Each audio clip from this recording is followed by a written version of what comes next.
김경래 최강 시사.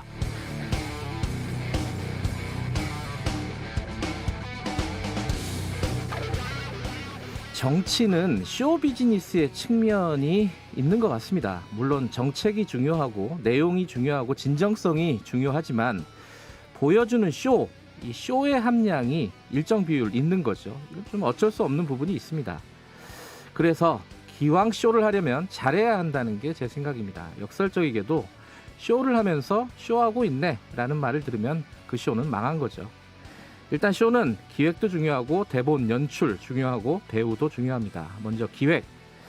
이낙연 대표, 박영선, 우상호 후보가 시장에 어묵을 먹으러 갔고 나경원 후보는 호떡을 먹더군요. 이게 다 쇼입니다. 설마 진짜 어묵이, 호떡이 갑자기 먹고 싶었겠습니까? 그런데 이 기획력이 없다고 해야 하나요? 각 캠프에 엑스맨들이 있는 건가요? 이 수십 년간 우려먹은 어묵 국물로는 감동은커녕 거부감만 불러일으킵니다. 지금이 박정희 때도 아니고 전두환 때도 아닙니다. 기획이 너무 구리죠. 구닥다리입니다. 대본과 연출. 아니, 거기서 어묵이 진시황 때 만들어졌다는 박학다식이 왜 나옵니까? 이 아재 개그인가 곰곰이 생각을 해봤는데 그것도 아닌 것 같고, 아무튼 대본은 엉망이고 연출은 없는 것 같습니다. 그리고 배우, 마지막으로 배우. 표정들이 다들 좋지 않습니다. 왜들 그렇게 맛없게 먹는지 모르겠습니다. 진심을 다해서 감정이입하고 몰입해서 연기를 해야죠. 연기가 안 되면은 선자리에서 한 10개쯤 먹어 치워서 사람들을 놀래키던가요. 이 기획과 연출이 좋지 않으면 배우라도 커버를 해야 되는데 역시 무리. 결론은 이런 거 좀 하지 맙시다. 아이템 고민을 좀 해야죠. 자신 없으면 쇼하지 말고 내용으로 승부를 하는 선거가 됐으면 좋겠습니다. 1월 28일 목요일 김경래 최강시사 시작합니다.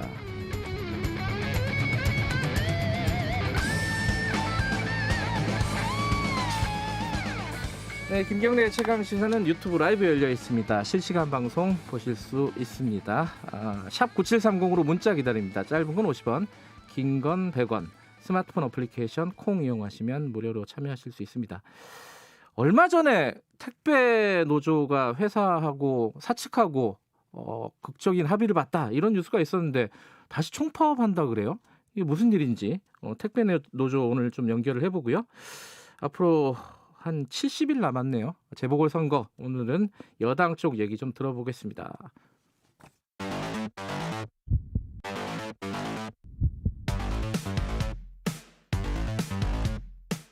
오늘 아침 가장 뜨거운 뉴스 언박싱.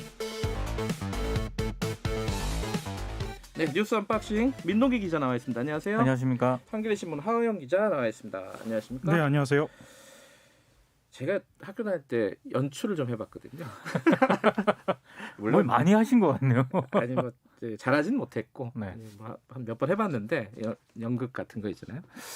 근데 이게 이제 배우가 진짜 중요하거든요. 이번에 저는 좀 약간 실망했습니다. 배우들이 연기를 너무 못해가지고 최선을 다하지 않는 듯한 모습이었어요. 농담이고, 자, 오늘 소식은 뭘부터 시작할까요?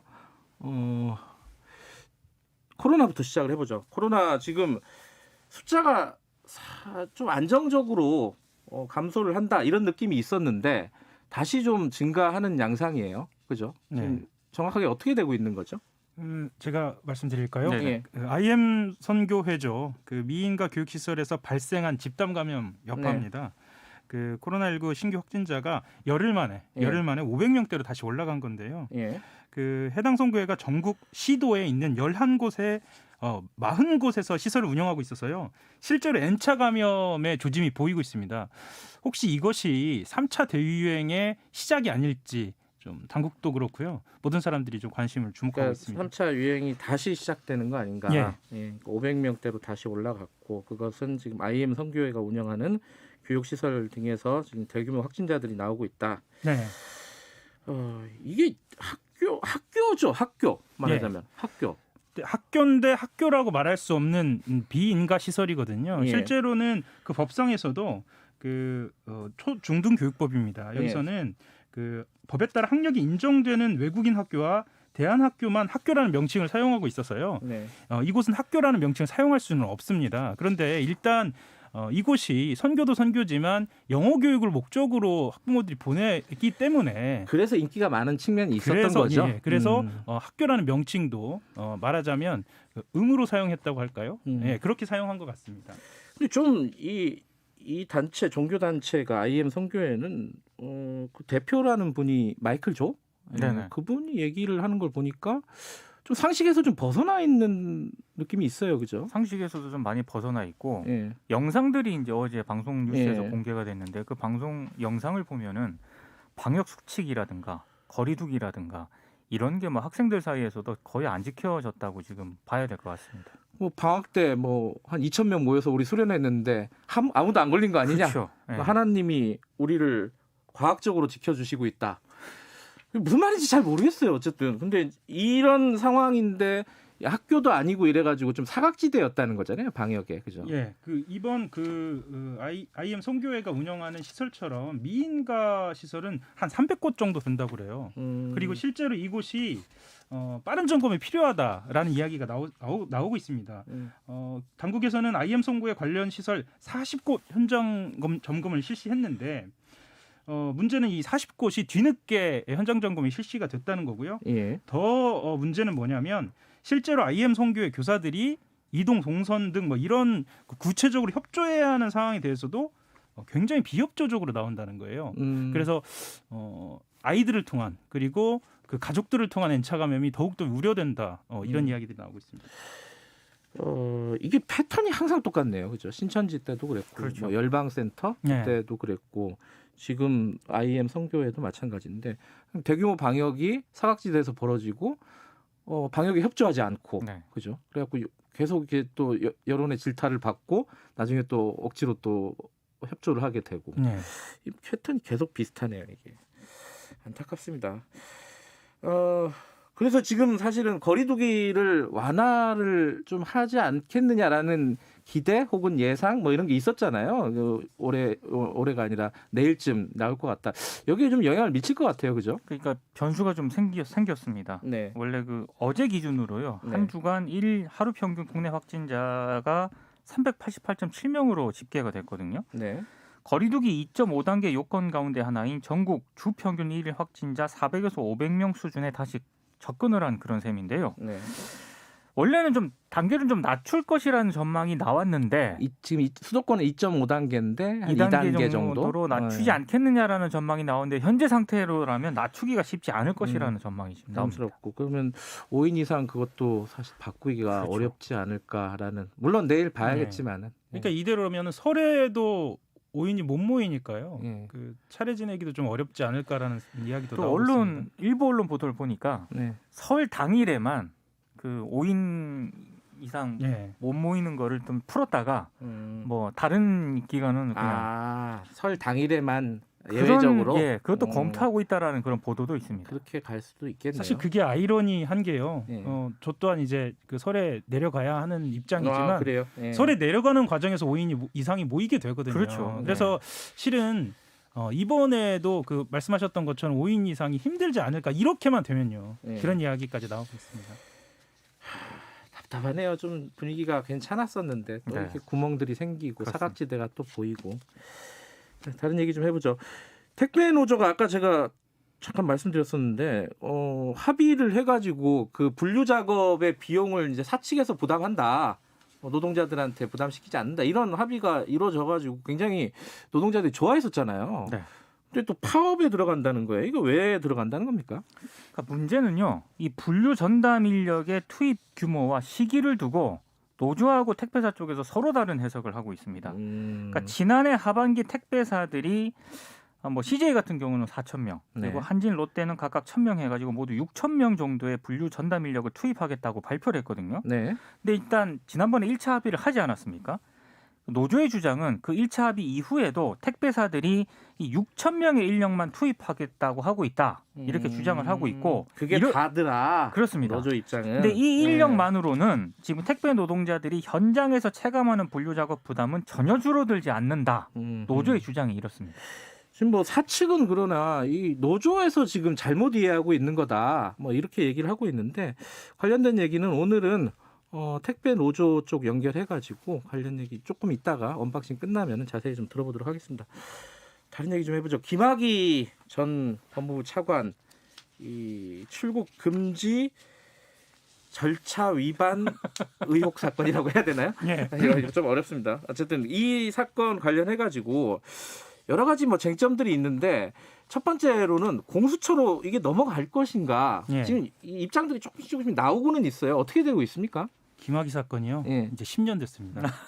2012년, 13년부터 시작이니까요.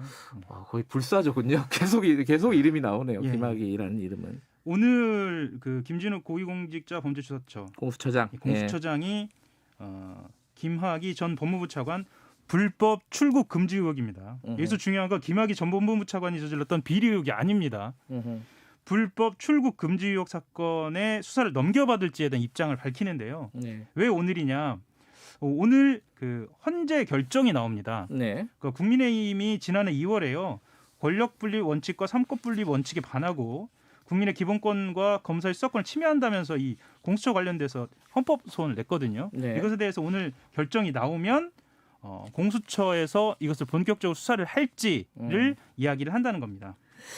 근데 이제 양쪽 얘기가 있어요. 예를 들어 법무부 장관 입장이 나왔었고 그리고 또 지금 수사를 한참 진행 중인데 공수처에 넘기는 게 맞냐 이런 얘기가 있습니다. 이 법무부 장관은 공수처로 가는 게 맞다고 얘기를 했죠. 그렇죠. 인사청문회 때. 인사청문회 때 그렇게 얘기를 했고 예. 그래서 권익위 쪽에서도 원래는 좀 그렇게 아닌 입장을 발표를 했다가 예. 또 박범계 장관이 인사청문회에서 그렇게 얘기를 하니까 입장이 또 바뀌었습니다. 그래서 바뀐 걸 두고 또 이런저런 논란이 좀 제기가 됐었죠. 그러니까 뭐 가야 된다 말아야 된다 입장을 뭐 얘기를 할 수 있죠. 권익위도 입장을 가질 수도 있는데 입장이 왜 바뀌었는지는 잘 모르겠어요. 그렇습니다. 그죠? 예. 애초에는 아니라 그랬었죠. 예, 아니라고 그랬습니다. 이게 실제로 대상이 되느냐 그리고 공수처의 수사의 대상이 되느냐 어떤 기준으로 공수처가 검찰이 수사하는 것을 넘겨받느냐에 따라서 판단의 영역에 들어가 있거든요. 네. 특히나 이제 대상은 뭐 분명해 보입니다. 그러니까 이미 그 과정에서 되어 있는 검사라든가 네. 뭐 이름은 나왔습니다. 이성윤 서울중앙지검장이라든가 예. 박상기 전 법무부 장관 등은 직권남용죄를 걸어서 그 수사의 대상이 된다 이렇게 이야기는 하고 있고요. 다만 이제 기준인데요. 그 타수사기관의 수사 진행 정도나 수사 공정성을 따져서 공수처가 수사하는 게 적절하다. 뭐 이때 이첩을 요구하거든요. 예.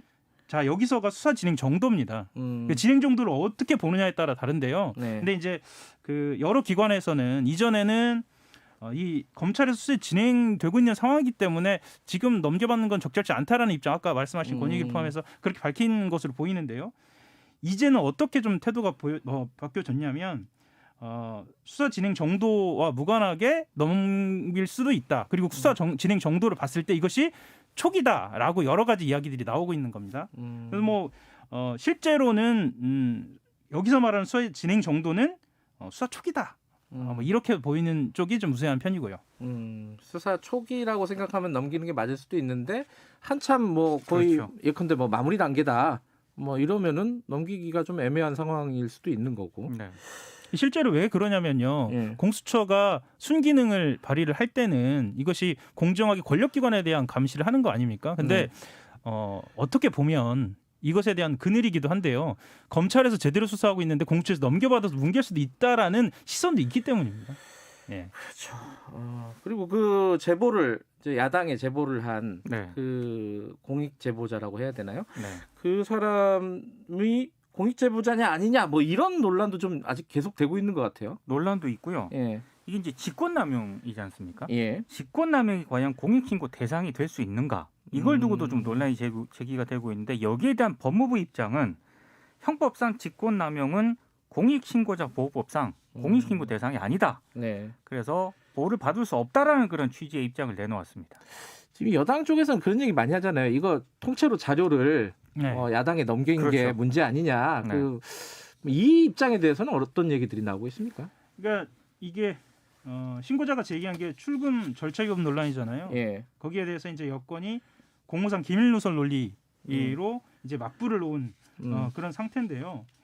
실제로는 그 신고자가 국회의원에 제보했고 이를 국회의원이 정당 차원에서 문제 제기를 한 것일 수 있다. 그래서 정당 차원의 움직임을 신고자에게 책임 물을 수 없다. 뭐 이런 이야기들도 나오고 있고요. 예. 실제로는 좀 지켜봐야 할 것 같습니다. 그러니까 지금 공익제보라는 게 공익신고라는 게 국회의원에게는 할 수 있게 돼 있잖아요. 네. 그렇죠. 그래갖고 이제 형식 논리대로 따지면은 야당에 제보를 한 게 아니라 국회의원에게 제보를 한 게 된 거고, 네. 그죠? 그걸 야당에서 받아가지고 문제 제기를 한 거다.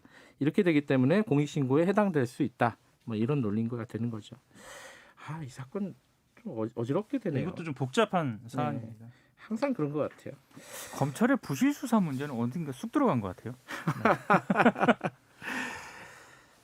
정치권 얘기 잠깐 한 가지만 짚어볼까요? 그 김종인 위원장이 안철수 대표에 대해서 뭐라고 했다면서요? 뭐라고 아니, 했습니까? 야권 후보 단일화를 지금 요구하고 있지 않습니까? 네. 서울시장 후보가 되려고 몸달아 하는 모습이 안타깝다라고 얘기를 했고요. 네.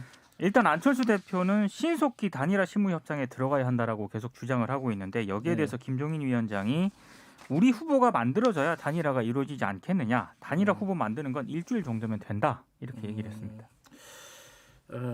계속 밀당하는 모양새인데. 이 김종인 위원장 같은 경우에는 고단수 어깃장을 놓는 거죠. 이러면서 본인의 포석을 깔아가는 그렇죠. 거죠. 예. 네. 근데 그거 말고 이제 정치 얘기 말고 그 예산 아니야 그 뭐죠? 그 손실 보상 관련된 얘기도 김종인 위원장이 좀 꺼냈죠. 예, 뭐 결론부터 좀 말씀을 드리면요. 네. 원칙적으로는 찬성 입장입니다. 원칙적으로는 찬성한다. 예, 다만 선거에는 영향을 미치지 않도록 이렇게 좀 요구를 하는 모양새인데요.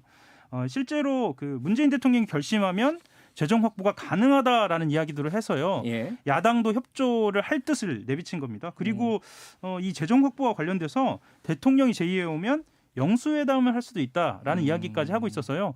특히나 이 경제 문제 관련돼서 또한 김 위원장이 포석을 깔고 있는 것으로 또 그렇게 보입니다. 영수회담 뭐 이런 거 관련해 가지고 저희들이 2부에서 더불어민주당 홍영표 의원 연결하니까 그때 좀 자세히 물어보도록 하고요. 마지막으로 이거 하나 얘기해 볼까요? 그 조수진 국민의힘 의원이 고민정 더불어민주당 의원한테 후궁이라는 비유를 써서 지금 약간 국회가 시끄럽습니다. 그죠? 그러니까 고민정 의원이 오세훈 전 서울시장을 향해 가지고요. 광진을 주민들로부터 선택을 받지 못했다라고 얘기를 했거든요. 네. 그러니까 여기에 대해서 이제 조수진 의원이 서울 광진을 해서 그때 그 선거를 할 때 고민정을 당선시켜주면 전 국민에게 100만 원씩 준다. 이 이인영 통일부 장관 지금 네. 이런 얘기를 하면서 이게 금권 선거다라고 얘기를 했거든요. 네. 그러면서 나온 얘기가 조선시대 후궁이 왕자를 낳았어도 이런 대우는 받지 못했을 것이다 이렇게 얘기를 했습니다. 그러니까 고 의원이 선거 과정에서 당 지원을 받은 거를 후궁으로 표현하면서 비판을 했는데 민주당이 뭐 강하게 어제 반발했고요. 고민정 의원은 모욕죄하고 허위사실 유포 혐의로 경찰에 지금 이것도 법적으로 가나요? 그렇습니다. 멘트가 좀 성인지 감수성에도 맞지 않고 일단 이거 그렇죠? 좀 말이 안 됩니다. 이게 당내 그 국민의힘 당내에서도 좀 비판이 있잖아요, 그렇죠? 그러니까 이것은 촌철 살인이 아니다. 이것은 문제가 있다라는 이야기들이 내부에서도 나오니까요. 잘 모르겠어요. 얘기를 하거나 이건 또 말이 아니라 글이었잖아요, 그죠? 페이스북에 글을 썼습니다. 그러면 좀 이렇게 좀 필터링이 될 만도 한데 네. 가끔씩 이런 일 생기는 거면 잘 이해가 안 돼요. 왜 이런 정도 말을 하면서 글을 쓰면서 이상하잖아요. 이거 분명히 문제될 걸 알면서 쓴 건가? 근데 조수진 의원 같은 경우에는 또 네. 기자 출신이잖아요. 예. 충분히 저는 알 수 있는 그런 거라고 생각을 하는데 의도가 있었던가. 그러니까 이게 타겟팅이 분명한 노림수가 있는 것으로도 보입니다. 왜냐하면 SNS에다 이런 글을 쓰는 거는 네. 본인들의 지지층이 이걸 어떻게 받아들일 것이다라는 것을 겨냥하고 쓴 것으로 좀 보이기도 합니다. 알겠습니다. 2333님이 지리산에는 어제는 봄이 오는 듯했는데 오늘 다시 눈비가 온다고 하네요. 저 오늘 눈 온다고 합니다. 나가실 때 조심하시기 바라겠습니다. 내일까지 오니까 내일도 강풍의 폭설이라고 합니다. 그래요. 내일도 추워진다 그러면. 네. 겨울은 아직 겨울입니다. 여기까지 하겠습니다. 고맙습니다. 고맙습니다. 감사합니다. 민동기 기자 그리고 한겨레신문 하호영 기자였습니다. 김경래 최강시사 듣고 계시고 7시 39분입니다. 오늘 많은 곳에서 짧은 시간 강한 눈이 내릴 것으로 예상됩니다. 중부지방과 전라권, 경상북도, 경상남도 서부, 제주도 등 대부분 지역에서 나탄때 진눈깨비나 눈이 내릴 것으로 보이고요. 8시 30분에는 강화와 경기도의 파주, 고양, 김포에 대설주의보, 9시에는 서울과 경기 북부 지역에 대설주의보 내려질 것으로 보입니다. 이렇게 많은 곳에서 눈비가 짧은 시간 강하게 내린 이후로 대부분은 그치겠지만 충청권과 전라권, 제주도 지방은 찬 공기의 영향을 받기 때문에 내일까지도 눈이 이어지겠고요. 오늘과 내일 전국적으로 태풍 못지않은 아주 강한 바람이 불겠습니다. 9시에 강풍특보가 서해안 전 지역으로 확대되겠습니다. 오늘은 낮 최고 기온 서울 영상 2도를 비롯해 전국은 0도에서 11도, 내일 아침은 기온이 큰 폭으로 떨어져서 서울 영하 12도, 철원은 영하 18도가 예상됩니다. 지금 서울 기온은 영하 0.3도, 습도 56%입니다. 지금까지 날씨 정보였습니다. 다음은 이 시각 교통 상황 알아보겠습니다. KBS 교통정보센터의 김민희 씨입니다. 네, 출근길 도로에서는 사고가 잇따르고 있습니다. 중부 내륙고속도로 창원 쪽으로 화원 부근에서는 사고가 나면서 부근으로 많이 혼잡하고요. 중부고속도로 하남 쪽으로 일죽 부근에서도 사고가 나면서 1차로를 막고 처리 작업을 하고 있습니다. 수도권 제일순환고속도로 판교에서 일산 쪽으로 송내 부근 1차로에서도 사고가 났는데요. 뒤로 장수나들목부터 차량들 속도 줄여 지납니다. 반대 일산에서 판교 쪽으로 김포 부근 4차로와 경인고속도로 인천 쪽으로 신월 부근 4차로에서는 각각 고장난 차를 처리하고 있습니다. 오늘 앞서 들으신 것처럼 눈 소식이 있습니다. 미끄러운 눈길에서는 사고 위험이 높은 만큼 안전운전에 더욱 신경 쓰셔야겠고 가급적 대중교통을 이용하시기 바랍니다. KBS 교통정보센터였습니다. 최강 시사.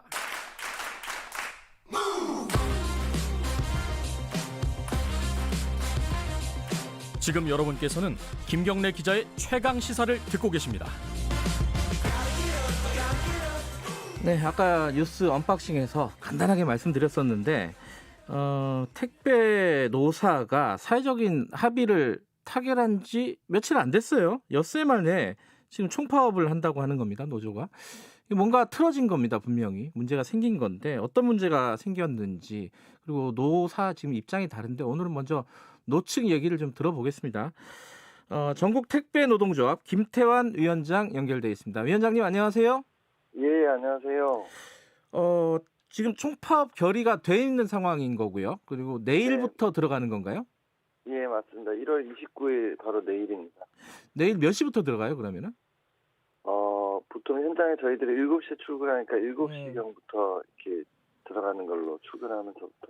그럼 완전히 일을 안 한다는 게 아니라 이 분류 작업을 안 한다는 겁니까? 아니면 완전히 파업을 하겠다는 건가요? 지금 구체적으로는 어때요? 그 민간 택배사들은 이제 어쨌든 약속이 위반돼서 일을 할 수 없는 상태가 돼버린 거고, 그리고 그 우체국 같은 경우도 분류가 되지 않으면 배송을 할 수 없는 상태가 이제 돼서 전체 규모로는 한 5,500명이 이제 참여하게 될 것으로 보입니다. 그러니까 사실상 배송 업무가 5,500명은 중단한다. 네. 예, 완전히 중단한다 이렇게 볼 수 있겠네요. 네. 5,500명이면 규모가 하나는 어느 정도죠? 전체 택배 하시는 분들하고 따져보면은? 10%가 조금 넘을 거예요. 그래요. 네. 기한은 정해져 있지 않고요. 일단 저희들이 서울 특수기 과로사가 이제 또 발생할 것이라는 위험성이 높아지고 있어가지고 그 사회적 합의만 원래대로 진행이 되면 문제는 없다고 보고 있는데 지금 이것을 이제 택배사가 파기를 선언하면서 문제가 발생한 거고 그래서 원래대로 이제 돌아가면 된다 이렇게 보고 있습니다. 자, 이제 궁금한 걸 여쭤봐야 되는데 지금 노사가 사회적 합의를 체결을 했잖아요. 그래서 이 분류 작업에 대한 여러 가지 논란들이 정리가 됐다. 저희들은 그렇게 생각을 했었는데 아닌가 봐요. 지금 어떤 게 문제가 있다고 보시는 거예요? 그 사회적 합의는 이제 원래 물량이 폭증하는 설 명절을 앞두고 사회적 합의 기구를 통해서 공짜노동 분류 작업에 대해 택배사가 전담 인력을 투입하고 택배 노동자의 과로사를 막자는 이런 취지로 출발했던 거예요. 그래서 이제 이제 분류 작업은 이제 안 하는 것으로 저희들이 이렇게 이제 합의 내용이 나왔는데 이 합의가 끝나자마자 이제 그 시행 여부에 대해서 이제 저희들이 택배사에 요청을 하니까 택배사들이 지난해 10월 스스로 발표했던 인력만 투입하겠다고 하고 택배비 인상 전에는 택배 노동자들이 이제 분류 작업을 지속적으로 해야 한다고 이렇게 이제 하면서 합의가 파기가 된 거죠. 결국 이제 물량이 폭증하는 이번 설에도 예. 택배 노동자들 과로 위험이 굉장히 높게 나타나는 위험스러운 상황을 맞이했다고 이렇게 보고 있습니다. 근데 지금 택배사들 사측은 지금 합의문을 제대로 이행을 하고 있다. 이렇게 완전히 입장이 달라요. 이거 어떻게 이해를 해야 됩니까? 그러니까 아전 인수 해석을 하는 거죠. 그러니까 예. 사실상 자기들이 지난 10월달에 분류 인력 투입 계획을 발표했던 게 CJ 대한통운 4,000명, 롯데 한전은 1,000명 가까이 이렇게 되거든요. 네. 근데 이것이 턱없이 부족해요. 예. 이 인력이 들어온다 하더라도 저희들은 계속 일을 해야 되는 상태거든요. 네. 그리고 그런 데서 또 실제 이 인력도 제대로 다 투입돼 있지 않은 상태고. 예. 그러면은 이번 설 앞두고 이제 분류 작업을 택배 노동자들이 하지 않게 함으로써 과로사를 차단하겠다는 원 취지는 완전히 이제 사라지게 되는 거죠. 네. 그리고 자기들이 발표했던 거 그냥 이행하겠다고만 얘기한다면 예. 뭐하러 이제 사회적 합의문을 그런 걸 합의를 했냐 이렇게 되게 되는 거죠. 그러니까 일단은 지금 지난해 10월에 발표한 투입 인력이 아까 말씀하신 대로 6,000명 정도 되잖아요. 다 합하면은. 네. 그 정도면은 택배 노동자들의 분류 작업을 어느 정도나 상쇄할 수 있는 정도의 인력입니까? 보시기에? CJ 대한통운의 경우 이제 4,000명이 다 들어오게 되면 네. 여기는 이제 자동화 설비가 다 갖춰져 있기 때문에 네. 한 80%에서 85% 정도는 어느 정도 해소가 된다고 보여져요. 예. 근데 여전히 한 15% 정도는 택배 노동자들이 예전처럼 똑같이 분류 작업을 해야 되는 상태라고 보여지고, 네. 롯데 한진행 같은 경우에는 여기는 자동화 설비가 돼 있지 않습니다. 그래서 실제 1,000명씩 이렇게 투입을 하게 되면, 네. 택배 노동자들 한 8명이 분류 작업을 하고 있는데 그 옆에서 그냥 한 명이 같이 분류 작업하는 꼴이 되거든요. 그래서 투입한 거와 하지 않은 것이 큰 차이가 없는 이런 수준으로 되게 되는 거죠. 그래서 이전과 전혀 다르지 않은 상태가 되어버린 거죠. 그러니까 CJ 대한통운 같은 경우에는 그나마 한 80% 정도는 네. 커버를 해줄 수 있는 것 같은데 다른 데는 턱없이 부족하다. 네. 근데 이제 지금 합의문을 봐도 그렇고요. 이게 택배 기사가 이 분류 작업을 하게 된다면 거기에 대한 비용을 지불하는 네. 형태로 가자는 거 아니었어요? 당분간은? 네, 그렇죠. 이게 네. 설을 앞두고 과로사를 막아야 된다라는 밑바탕이 깔려 있으니까 즉시 이걸 시행할 수 있는 방안들을 고민을 했던 거예요. 예. 그러다 보니까는 이제 자동화 설비가 돼 있지 않은 경우 또는 네. 돼 있다 하더라도 네. 좀 규모가 좀 큰 데들 이제 이런 데들 같은 경우에는 불가피하게 택배 노동자들이 할 수밖에 없는 상태이거든요. 네. 그러면은 이러한 부분들에 대해서는 자동화 설비나 이런 부분들을 즉각적으로 계획하고 투자하게끔 만들어야 되고 네. 그것이 되기 전까지는 일정한 페널티 성격으로 대가를 지불하게 해야 네. 이 설비나 이런 부분들이 최대한 빠르게 투입이 되는 네. 거 아니냐 네. 이런 얘기들이 합의가 되면서 예. 그런 이제 대가 얘기가 나왔던 거죠. 예. 그러면 그 부분도 약속을 못 지키겠다는 건가요? 합의를 했던 부분을 못 지키겠다는 건가요? 지금 말씀하시는 거는? 그렇죠. 당연히 이 부분을 안 지키겠다고 지금 저희 얘기하는 거죠. 사측에서요? 네. 그리고 어허. 이거를 택배비가 인상되기 전에는 안 네. 하겠다 이렇게 얘기하는 거예요. 어허. 잠깐만, 그건 좀 이상한데 약속을 했는데 시간을 좀 더 달라 택배비 조정을 할 때까지 이런 건가요? 논리가 사측의 논리는? 그래서 사측의 논리는 그런 거고 그리고 더 이제 가관인 것이 택배비가 인상된 다음에 네. 자기들이 타산을 해서 계산을 해봐서 네. 가능하면 하겠다 이제 이런 거예요. 그러니까 안 할 수도 있다라는 것을 기본 밑바탕에 깔고 있다는 거죠. 이게 사회적 합의라는 게 결국은 뭐 말씀하신 대로 지켜도 그만 안 지켜도 그만 뭐 이런 거라면은 좀 구속력 있는 어떤 합의를 해야 된다. 이게 지금 노조의 입장이지 않습니까? 구체적으로는 어떻게 하자는 거죠, 노조는? 지난 10월 달에 택배사들 스스로가 발표한 것도 안 지켰고 그리고 사회적 각계 구성원들이 이제 참여한 사회적 논의의 합의도 이렇게 바로 뒤집어 버리고 이러면 네. 실제로 그 구속력이 전혀 없는 거죠. 그래서 이것을 현 시점에서 유일하게 할 수 있는 방법이 네. 노사 당사자가 만나서 협정서를 쓰면 네. 이것이 단체 협약과 같은 이제 법적 효력을 발휘할 수가 있거든요. 그래서 네. 뭐 내용을 크게 바꿀 것도 없고 이 사회적 협의에서 합의한 정도 수준으로 예. 실제로 이런 구속력을 갖는 걸 하자. 그래야 이게 반복되거나 뒤집어지거나 이런 게 없지 않냐 이제 이렇게 저희들이 주장하는 거죠. 노사 협정서를 쓰자. 이거는 법적인 네. 구속력이 있는 거예요? 그 단협에 준하는 것으로 이제 그 해석이 되는데 이게 단체 협약이라는 게 법적 구속력을 갖는 거거든요. 예. 근데 이제 사람들이 좀 헷갈릴 수 있습니다. 이 국민들이. 왜냐면은 이 택배 기사분들은 대부분 다 개인 사업자잖아요, 신분이. 그죠? 네네. 그러다 보니까 이게 노사협정서라는 게 그 개인 사업자들에게도 다 영향을 미치는 건가? 이거 어떻게 봐야 돼요, 이거는? 그 노사협정 단체 협약이라는 거는 네. 그 개인 사업자냐 근로자냐 이것과 관련이 없고요. 예.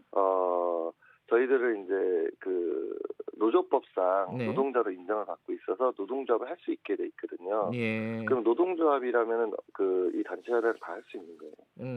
그 지금 개인 사업자인지 여부는 크게 관계는 없다 이런 말씀이시네요, 그죠? 그렇죠. 저희 이제 택배 노동자들은 네. 노동조합법상 노동자가 맞다라고 이미 그 사업부나 행정부 판결을 다 받았기 때문에 네. 저희들이 이제 노동조합을 하고 있지 않습니까? 그래서 노동조합을 한다면 누구나 할 수 있는 거죠.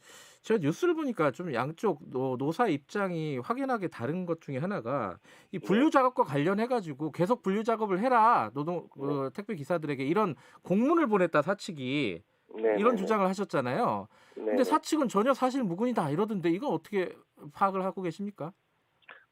그거는 이제 그럴 수 있다고 보고 있어요. 왜요? 이게 좀 얘기가 와전되거나 뭐 사실이 아닐 수도 있다고 이제 생각하는 건데, 근데 이제 중요한 거는 이제 뭐냐면 지침이 내려갔다라는 거예요. 지침은 내려갔다. 그렇죠. 그러니까 이게 이제 저희들 입장에서는 이 언제부터 사회적 합의가 됐으니까 며칠부터 그러면 우리는 분류 작업 안 하면 되냐 이게 이제 대단히 궁금했던 거고 그런 쪽에서 지난주 후반부께 본사에 다 공문을 보냈었어요. 각 지점마다 보내고 이거 협의하자 언제부터 안 하면 되냐 그랬는데 거기에 대한 대답이 이번 주 월요일 날 구두로 다 전달이 온 거죠.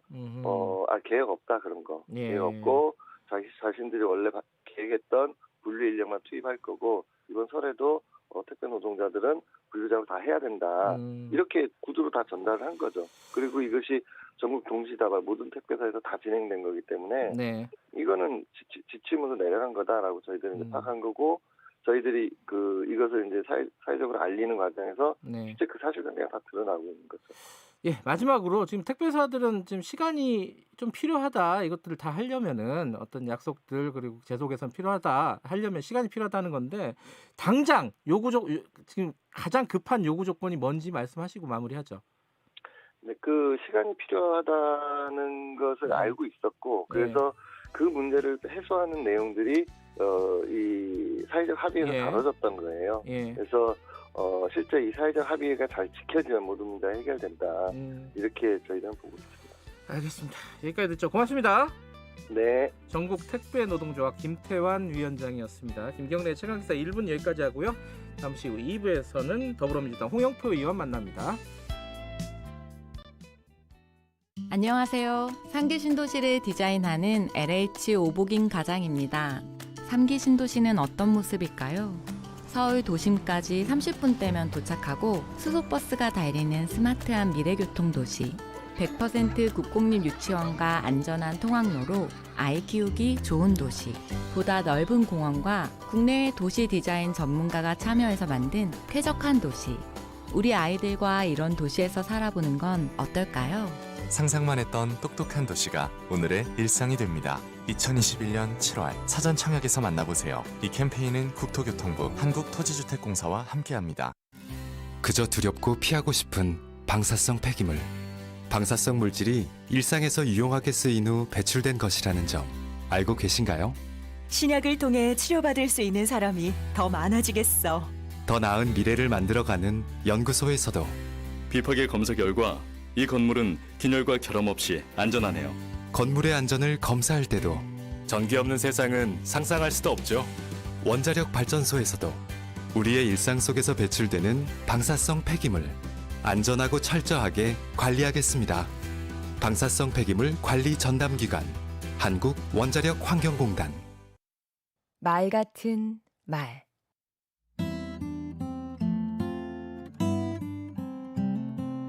안녕하세요. 강원국입니다. 표준어 규정이라는 게 있습니다. 교양 있는 사람들이 두루 쓰는 현대 서울말을 표준어로 규정하고 있죠. 그런데 우리가 일상적으로 쓰는 말 중에는 표준어가 아닌 것들이 많습니다. 짜장면이 대표적이었는데 2011년 8월부터 표준어로 인정받았습니다. 기존 표준어는 자장면이었죠. 많은 분들이 사투리로 알고 있지만 표준어인 것도 참 많습니다. 거시기가 그중 하나입니다. 지금이란 뜻의 시방도 마찬가지고요. 못마땅해서 빈정거릴 때 쓰는 아따도 그렇고요. 그러니까 아따 거시기하다는 완전한 표준어 구사인 거죠. 날개라는 뜻의 날에나 손자를 뜻하는 손주도 사투리 취급을 받다가 표준어로 추가된 사례입니다. 이렇게 표준어와 사투리는 경계가 애매합니다. 그래서 일각에서는 표준어 규정 자체를 폐지하자고 주장하기도 합니다. 실제로 쓰고 있는 언어와 동떨어진 단어를 표준어로 규정해서 우리의 국어 생활을 제약한다는 취지지요. 여러분은 어떻게 생각하시는지요? 저는 표준어 규정은 유지하되 사람들이 많이 사용하는 단어는 수시로 표준어에 편입시키는 게 좋다고 생각합니다. 젊은이들이 많이 쓰는 신조어도 포함해서요. 아울러 사투리는 사투리대로 쓰임새가 있으니까 사용을 제한하지 않는 것이 바람직한 일일 것입니다. 제가 시골 출신이어서 드리는 말씀은 아니고요. 굳이 서울 사람이라고 우기는 아내의 말도 사투리가 많더라고요. 계란을 결안이라고 하고 구멍을 군영이라고 하는 건 명백한 서울 사투리입니다. 강원국의 말 같은 말이었습니다.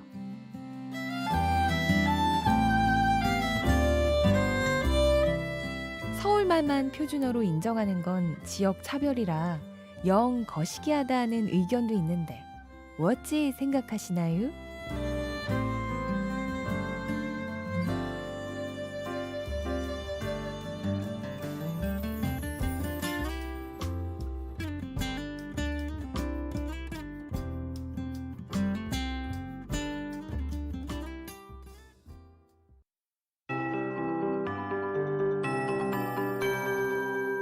KBS 58분 날씨. 강하게 발달한 구름대가 점차 다가오고 있어서 오늘 전국 많은 곳에 짧고 강하게 진눈깨비나 눈이 내릴 것으로 예상됩니다. 이 때문에 대설특보도 내려진 곳이 있는데요. 8시 30분을 기해서 강화와 경기도 북서부 지역에 대설주의보가 발효되고 서울을 비롯한 경기도 북동부 지역은 9시에 대설주의보가 발효되겠습니다. 예상되는 적설은 서울은 2에서 7cm, 경기 동부 지역이나 강원 영서 산간 지역, 경상북도 북동 산간 지역은 오늘까지, 전라권이나 제주 산간, 충청북도, 울릉도 독도는 내일까지 3에서 10cm가량 많은 눈이 내리는 곳도 있다는 점 염두에 두시는 것이 좋겠습니다. 대부분 지역은 오늘 짧고 강하게 내린 뒤에 그치겠지만 충청권이나 전라권, 제주도 지방, 울릉도 독도 등은 내일까지도 계속 이어진다는 점 참고하시기 바랍니다. 9시를 기해서 강풍특보가 서해안 전 지역으로 확대되고 그 밖의 지역도 강풍특보가 발효되겠습니다. 오늘과 내일 찬바람이 몹시 강하게 불 것으로 예상되고요. 이런 가운데 기온은 큰 폭으로 떨어져서 내일 아침 서울과 수원, 속초, 안동 등은 영하 12도, 절원은 영하 18도 안팎의 한파가 예상됩니다.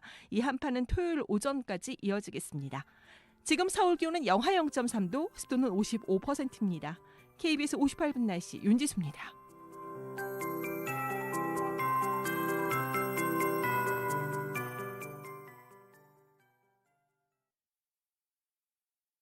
정성을 다하는 국민의 방송 KBS가 8시를 알려드립니다. AM 711kHz, FM 97.3MHz, KBS 1라디오입니다. HLKA.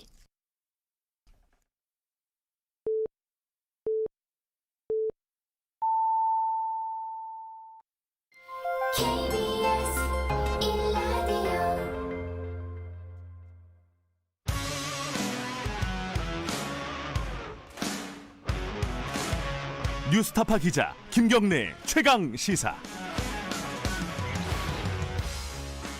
네, 재보궐선거 70일 남았습니다.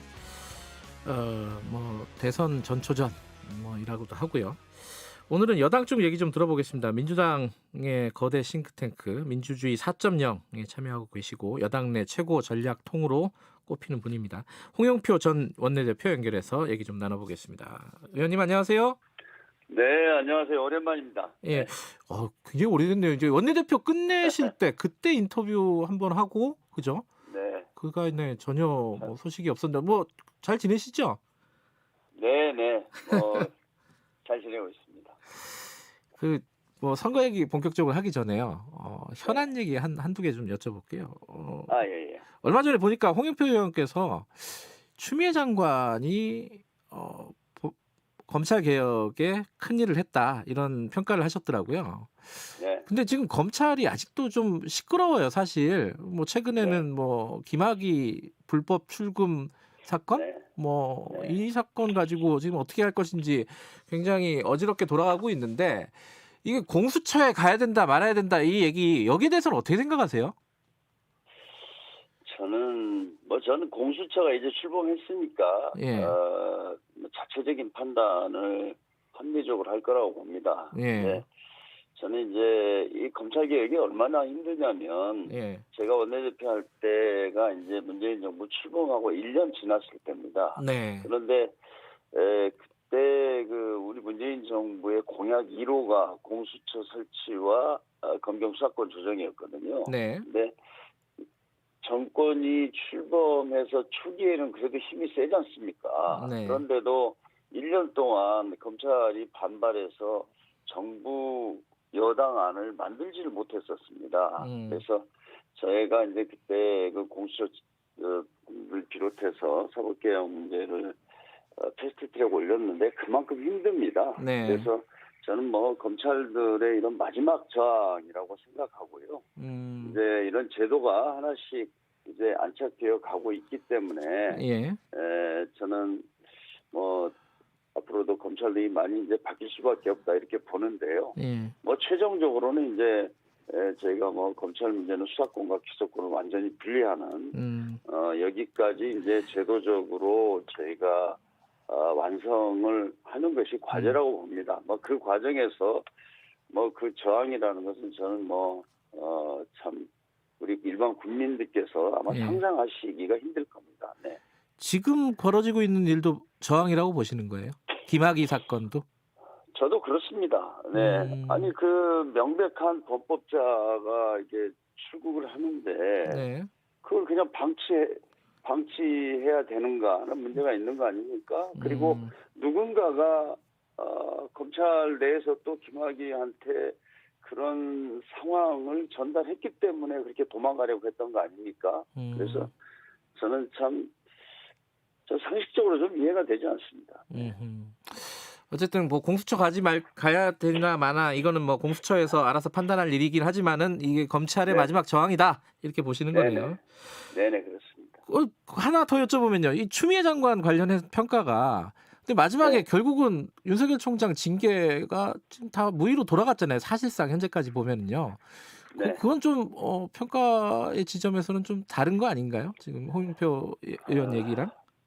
저는 추미애 장관처럼 이렇게 확실한 어떤 신념과 이 뚝심이 있어서 버텼다고 생각을 합니다. 정말 추미애 장관의 자제 어떤 휴가 문제 이런 거는 아마 이 말이 안 되는 걸 가지고 몇 달 동안 장관을 흔들어댔거든요. 제가 지금 국방위에 있습니다만 요즘에 군대가 제가 갔을 때하고 다르거든요. 네. 요즘에는 우리 부모님들이 그 중대장한테 전화해서 마스크를 잘 나눠주고 있냐 이렇게까지 전화도 하는 세상입니다.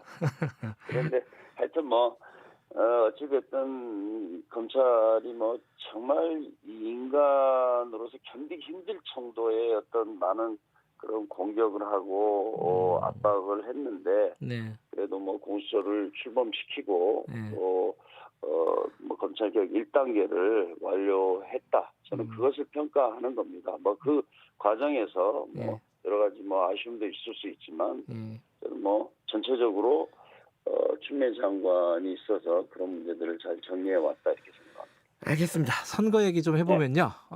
네. 지금 국민의힘 어제 김종인 위원장이 기자회견을 했는데 이제 뭐 이번 선거를 규정을 하는 거죠. 사실상 이제 정권 심판 선거로 규정을 하는 건데 여러 가지 실정들에 대한 얘기를 했습니다. 문재인 정권의 실정 이러면서 코로나 그리고 경제 정책, 부동산, 법치 파괴, 뭐 외교 안보 제대로 된 게 하나도 없다 이런 취지인데 어떻게 보십니까 이 평가에 대해서는? 저는 이제 뭐 야당 대표께서는 아무래도 뭐 비판적인 입장을 가지고 이야기할 수밖에 없다고 생각합니다. 네. 그런데 저는 어제 말씀하신 것 중에서 모든 분야가 비상식적으로 됐다 이러는데 네. 저는 참 안타깝습니다. 저는 그런 판단 자체가 비상식적이다 이렇게 얘기하고 싶습니다. 사실 지금 코로나19 같은 경우에 저희가 이제 뭐 전 세계가 인정하고 있고 저는 우리 국민들도 그래도 우리 정부와 국민이 힘을 합해서 그래도 위기를 잘 극복해 나가고 있다. 저는 이게 일반적인 평가라고 봅니다. 그리고 뭐 경제 분야만 보더라도 저희가 2020년 4분기 또 그리고 21년도 GDP 경제 전망에 대한 걸 보면 우리가 지금 기대치보다도 훨씬 뛰어넘고 있고 경제 규모 10위권 내에서 제가 최상위권의 성장 실적을 거두었습니다. 저는 이런 것들은 이렇게 왜 안 보고 그러는지 저는 아쉽고요. 이렇게 기본적인 어떤 상황에 대한 잘못된 판단이 이렇게 무조건 그 정부를 비판하고 이렇게 뭐 비상식적으로 다 돌아갔다. 저는 그 문제인식에 대해서 참 아쉽습니다. 네. 알겠습니다. 지금 선거를 여러 차례 뭐 홍영표 의원께서도 뭐 거치셨는데 겪어보셨는데 이번 판세에 대해서는 여러 가지 얘기들이 나오고 있습니다. 기본적으로는 야당에게 좀 유리한 구도 아니냐. 선거의 시작 자체가 이런 얘기도 있고 조금 변화가 있다. 지금 진행되는 과정에서 이런 얘기도 있고 어떻게 지금 판단하고 계세요? 의원님은? 뭐 솔직히 말씀드려서 이 집권 4년차 재보궐선거가 여당에 불리한 건 사실입니다. 그리고 또 하나는 뭐 무엇보다도 아픈 대목이지만 재보선의 원인을 민주당이 제공했지 않습니까? 저는 뭐 그런 상황이기 때문에 이게 바둑으로 보면 우리가 그냥 상대한테 너무 많은 돌을 깔게 해주고 하는 선거라고 저는 이렇게 생각이 됩니다. 그래서 뭐 쉬운 선거는 아니다. 그러나 제가 생각하는 것은 우선 우리 후보들의 경쟁력, 뭐 박영선, 우상호, 박영선 두 후보의 어떤 경쟁력이 지금 정말 서울은 세계 속에 이제 도시가 되었지 않습니까? 그것을 어떻게 한 단계 더 도약을 시키느냐 이런 단계에 있다고 봅니다. 그래서 그것에서 저는 가장 우리가 강력한 좀 희망을 가져볼 수 있는 거고요. 이제 또 하나는 제가 2009년도에 제가 재선거로 이제 국회에 들어오게 됐는데 그렇죠. 네, 저희가 수도권에서 20전 20패를 했습니다. 그래서 우리 이제 민주당이 부평 선거에서 지면 이제 민주당은 정말 희망이 없다. 당시에 국회 의석이 제가 86석밖에 안 됐거든요. 그래서 그때 이제 당 지도부와 우리 당원들 그러니까 의원들이 제 동네의 골목골목에 그냥 보초 서다시피 이렇게 뛰었고 또 전국에 있는 그 절박한 심정을 갖는 당원들이 막 이 동네에 와서 정말 절박한 심정으로 유권자들에게 호소했던 게 있거든요. 네. 그래서 저는 서울, 부산 선거도 네. 마찬가지로 사실 우리로서는 서울시장 보선을 이기고 네. 반드시 문재인 정부를 성공시켜서 문재인 정부 시즌 2를 만들어야 되는 거죠. 저는 뭐 그런 절박한 마음들이 모여서 뛰면 네. 가능하다 이렇게 생각하고 있습니다. 이제 구도 중에 하나 중요한 구도는 이제 네. 야권의 후보 단일화입니다. 안철수 국민의당 대표랑은 사실 단일화 과정을 한번 겪으셨잖아요, 그죠? 홍영표 의원께서도 2012년에 예. 그 단일화 현장에 있었고 예. 제가 이제 그걸 생생하게 지켜봤지 않습니까? 그래서 비망록이라는 그 책도 썼었는데 그 단일화 과정을 사실 일지식으로 제가 상세하게 써놓은 네. 책입니다. 예. 근데 제가 그때 느낀 것은 예. 이 단일화를 하게 되면 네. 서로 뭐 하나는 어떤 비전이나 정책에 대해서도 이렇게 좀 합의도 하고 또 그 선거의 중요성 때문에 이제 힘을 합해서 해야 된다. 이런 데서 이제 출발하는 게 단일화인데 네. 제가 경험했던 안철수 지금 대표는 나 아니면 안 된다라는 이 절대적인 전제를 가지고 시작하니까 이게 참 어려웠습니다.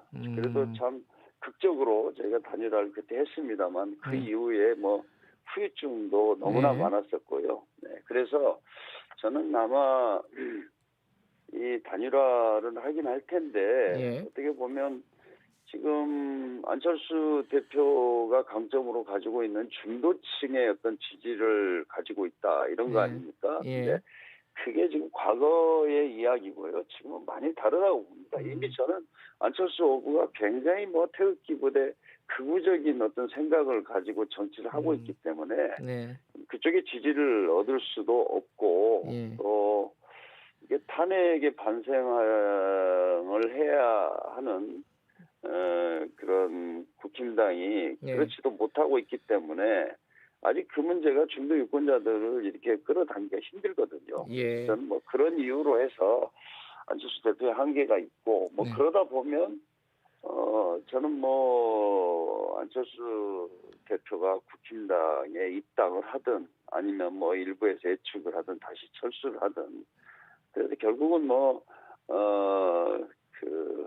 국힘당의 당내 경선으로 끝나지 않을까 저는 이렇게 예상을 하고 있습니다. 알겠습니다. 지금 시간이 많이 돼서 좀 간단하게 좀 여쭤볼게요. 네. 부산 얘기는 이거 하나 여쭤볼게요. 가덕도 신공항 특별법 이거 2월 달에 처리하는 겁니까? 야당에서 네, 반대를 해도?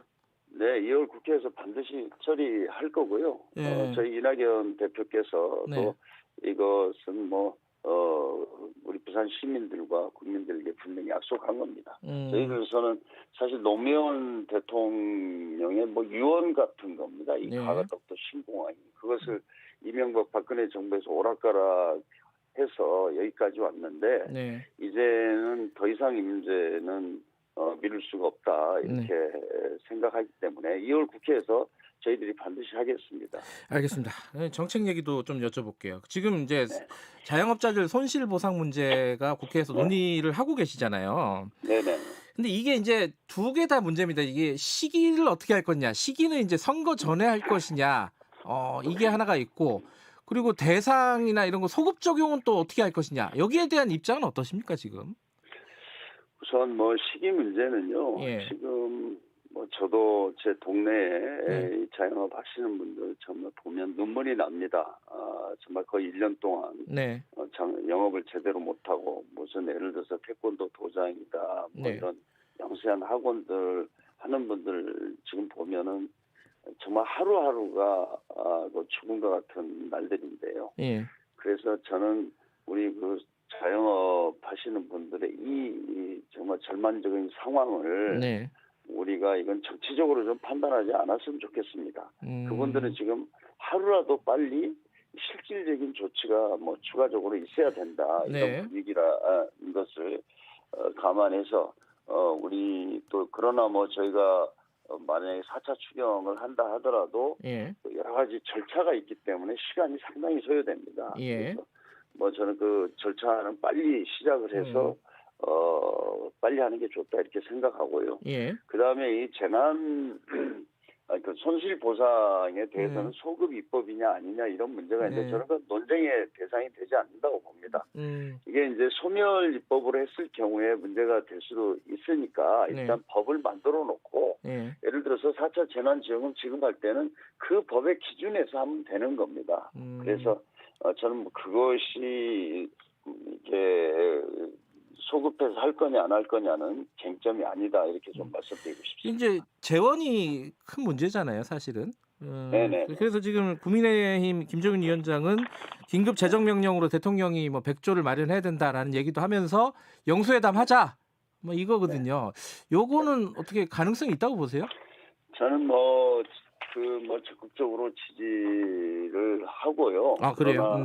규모나 뭐 이런 것에 대해서는 지금 저는 대통령과 또 정부에서 최선을 다하고 있다고 봅니다. 그래서 이게 이제 우리가 예상하기는 저는 한 2월 달 되면 치료제도 나오고 백신도 주사가 되고 환자 수도 좀 많이 떨어지고 이렇게 해서 이제부터는 좀 정상으로 돌아가겠구나 이런 어떤 희망을 국민들이 갖게 될 거라고 봅니다. 그런데 문제는 경제적인 측면에서 특히 이런 방역 때문에 피해가 발생하는 이 업종이나 자영업 여기에 대해서는 저희가 지금 좀 웬만한 지원으로는 저는 안 될 거라고 보거든요. 그래서 이런 문제는 뭐 저 야당하고 협의를 해서 얼마든지 정말 그 정부가 감당할 수 있는 규모에서 이렇게 할 수 있다고 보고요. 뭐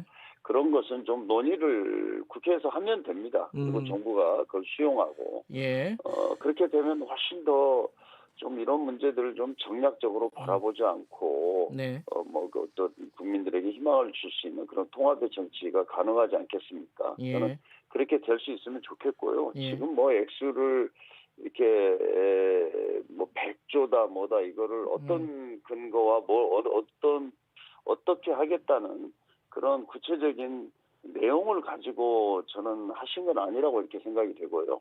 그거는 우리가 논의를 해봐야 됩니다. 그리고 이제 필요하면 정말 또 필요하다면 우리 국민 전체에 대해서도 경기 진작의 차원에서 적정한 시기에 뭐 그런 것도 필요하다 이렇게 보기 때문에 그 어떤 범위와 그 대상 이런 것들은 여야가 좀 더 그 현장에서의 여러 상황들을 아무래도 광범위하게 이렇게 경험하고 있기 때문에 그런 걸 감안해서 여야가 어떤 단일화를 만들어낼 수 있으면 정말 바람직하다고 봅니다. 알겠습니다.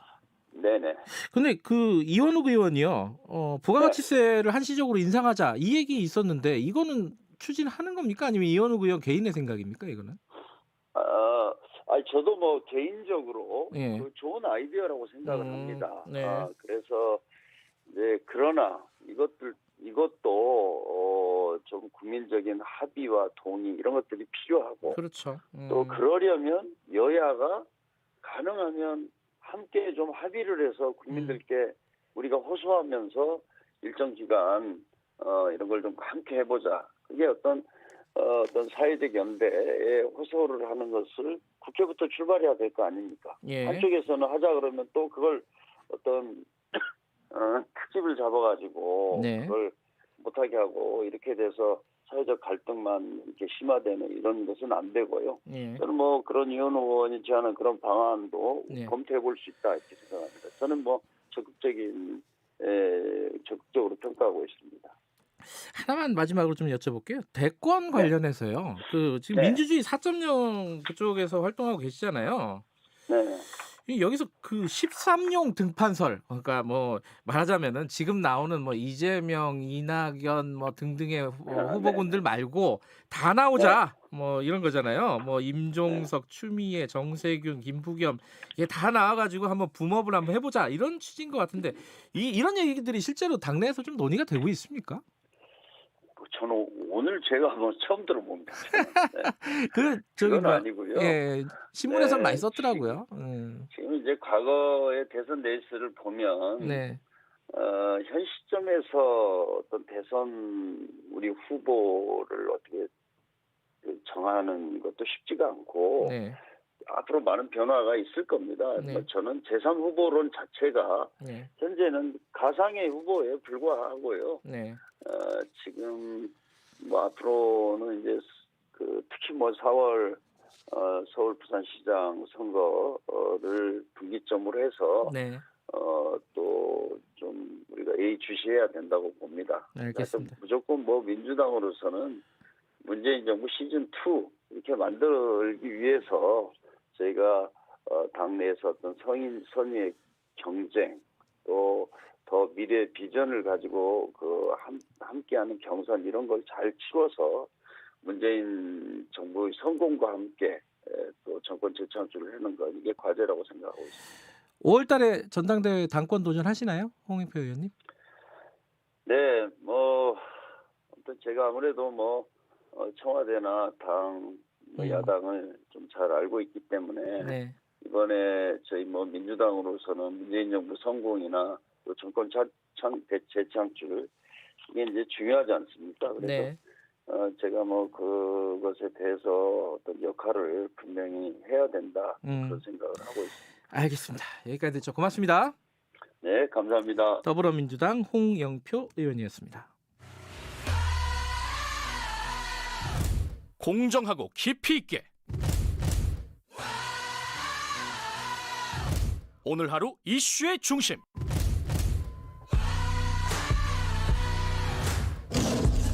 김경래의 최강 시사.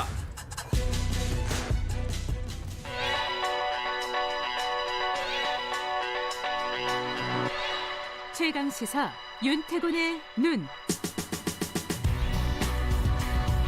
의제와 전략그룹 더모아의 윤태곤 정치분석실장 나와 계십니다. 안녕하세요. 네, 안녕하세요.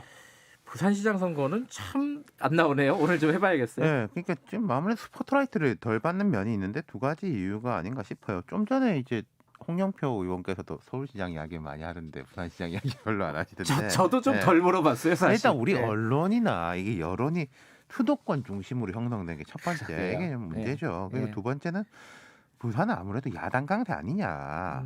지난 총선 때도 부산에서 민주당이 3분이 당선이 됐죠. 지난 총선보다 후퇴했단 말이에요. 그럼 지금 어쨌든 엎치락뒤치락 하지만은 여당과 청와대 기준으로 볼 때 지난 총선 때보다 훨씬 안 좋은 거 아닙니까? 그렇죠. 그럼 부산은 총선 때도 야당이 셌는데 지금은 뭐 뻔한 거 아니냐 이런 시각 때문에 관심이 더 떨어진다는 거죠. 지금 실제로 그런가요? 그 두 가지 이유는 다 유지가 되는 거죠.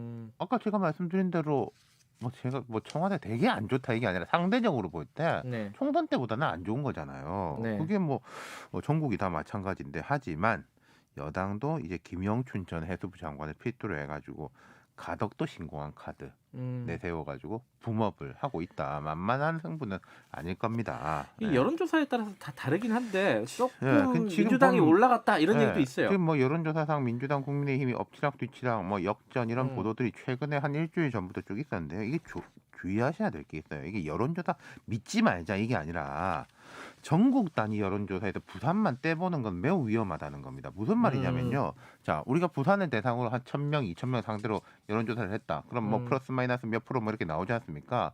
근데 전국 단위 1,000명, 2,000명 상대 여론조사에서 부산 부분만 떼서 하는 거. 그중에 그렇죠. 우리 인구가 5천만인데 부산이 지금 한 350만 될 겁니다. 10%도 안 돼요. 그럼 2,000명 했다 치면은 부산 샘플이 한 150 이렇게 되는 거거든요. 그걸 분리해가지고 보는 거는 매우 위험하다는 거예요. 사실 맞지도 않아요. 그럼 보도를 하면 안 되긴 하는데 하여튼 많죠. 그런 보도들이. 유의해서 좀 보시고요.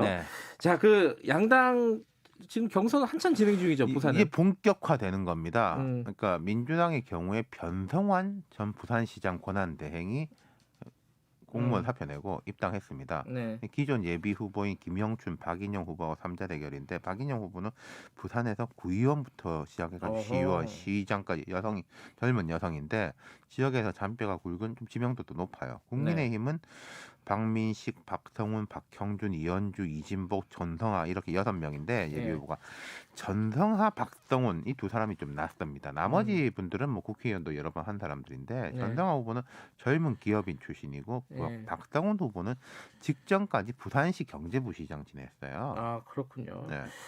이 경선은 어떻게 될 것 같아요? 그러니까 일단 첫 번째 제가 짚어드릴 게 권한대행하고 부시장이 다 사표 내고 나가지고 뛰는 거예요. 여야 하나씩 갈라져가지고. 그러네요. 부산은 과거에도 이런 사례가 있었습니다. 허남식, 오거돈 두 부시장이 나와가지고 한 명은 한나라당, 한 명은 열린우리당 출마했었죠. 그래서 이제 결국 차례대로 시장이 되긴 했어요. 여당 경선은 아무래도 김영춘 후보가 앞서고 그렇죠. 야당은 박형준 후보가 앞서는데 다른 후보들이 박형준 후보를 지금 집중 공략하는 모양새거든요. 과열 우려, 혼탁 우려 이런 것도 나와서 시당이 경고도 하고 그랬는데 오늘 이현주 후보가 뭐 기자회견을 한다고 합니다. 중대 발표. 그 정확한 소식은 안 알려진데 제가 좀 취재를 해보니까 이제 박형준 후보의 뭐 이현주 후보가 생각하는 문제점에 대해 가지고 지적을 하고 뭔가 본인의 이제 결심을 밝힌다 이런 건데 앞서 말씀드린 이제 박형준에 대한 집중 공략 그리고 좀 과열 이런 거 하고 맞닿는 거죠. 결국은 지금 뭐 단일화 이런 건 없어요. 지금 서울 선거처럼. 부산은 애초에 정의당 후보가 나와 있는데 최근 이슈 때문에 결국 불출마하지 않을까. 경선에 들어가면 무소속 출마 기회가 봉쇄되는데 오늘 그래도 이현주 후보 좀 기자회견 좀 봐야 될 것 같아요. 이게 어떻게 되는지. 그 폭로 기자회견인지 본인의 거취에 대한 문제인지 그걸 모르겠더라고요. 뭐 이현주 의원이 이렇게 한다 안 한다 문제가 아니라 지금은 경선이 본격적으로 시작 안 했기 때문에 나오면 나올 수 있습니다. 나오려면은 그러니까 무소속 출마하고 싶으면 아직은 할 수 있다는 거죠. 근데 그게 또 쉽지는 않을 거예요. 지금 상황에서. 어쨌든 전체 판은 민주당 대 국민의힘 1대1 맞대결 구도다.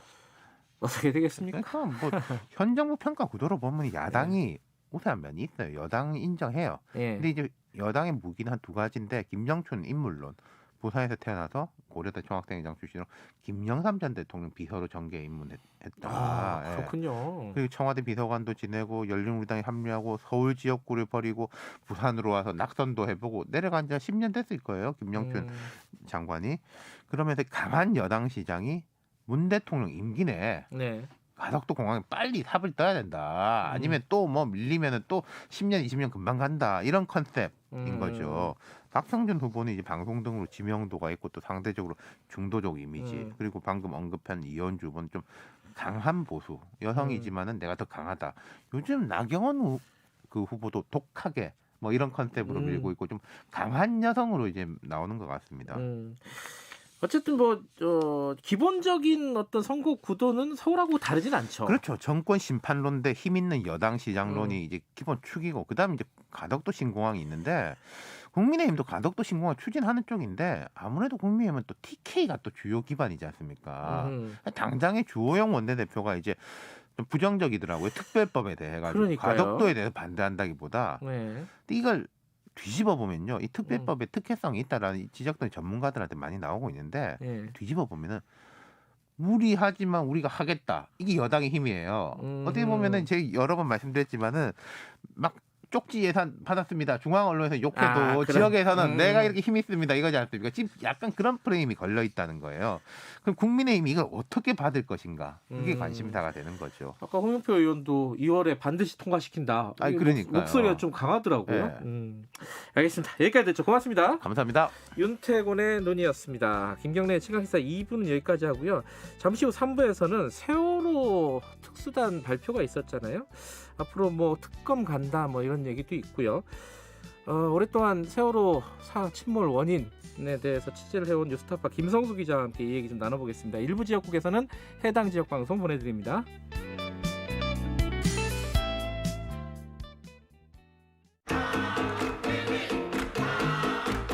요즘 속 터지고 답답한 뉴스만 머리가 아프다. 아이고 지끈지끈해 그런 사람들 있지 않습니까? 그러면은 주진우 라이브 들으시면 저희가 정리 잘 해드릴 테니까 걱정 마시고요. 자, 일로 오십시오. 주진우 라이브로. 코로나 시대 시사 매일 오후 5시 5분 주진우 라이브. 2021년 새해에는 이런 뉴스가 들렸으면 좋겠습니다. 코로나19 신규 확진자 한 달째 0명 기록하고 있습니다. 이번엔 쟁점 법안이 여야 합의로 통과됐습니다. 우리나라 경제 성장률 5%를 달성했습니다. 희망찬 소식을 전하는 그날까지 시사본부가 함께하겠습니다. 평일 낮 12시 20분 오태훈의 시사본부. 지금 시각은 8시 30분입니다. KBS